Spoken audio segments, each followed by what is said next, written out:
Apple has cut the price of the HomePod. Could Apple be preparing to release the HomePod 2? Apple has officially cut the price of the HomePod around the world. Originally priced at $349 in the US, the HomePod now costs $299, while the UK price has come down from £319 to £279 on the Apple Store. Similarly, in Australia, the price has been reduced from $4.99 to $4.69, representing a price drop of around 15% worldwide. The best Apple HomePod prices and deals this month.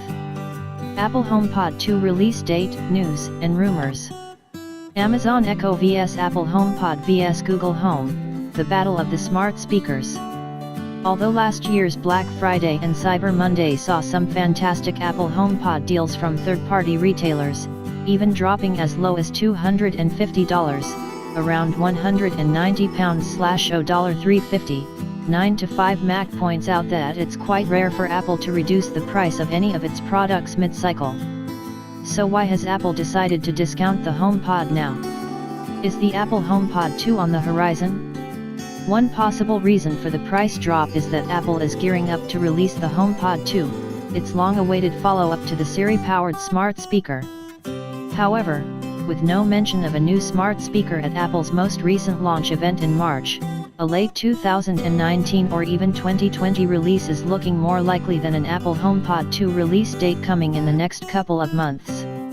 It has also been rumored that Apple is looking to release a HomePod Mini, in a similar vein to the Google Home Mini and the Amazon Echo Dot, and based on the success of those miniature smart speakers, it would make sense for Apple to follow suit.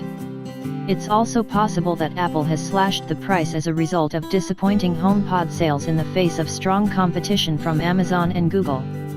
Even with the new lower price, the Apple HomePod is one of the most expensive smart speakers you can buy, and while we were impressed by its powerful sound, it isn't as adept at controlling your smart home as the far cheaper Amazon Echo or Google Home. Still, if you were looking to buy a new Apple HomePod anyway, the price drop means you can now get it for less than $300 direct from Apple's own store, and that's got to be a good thing.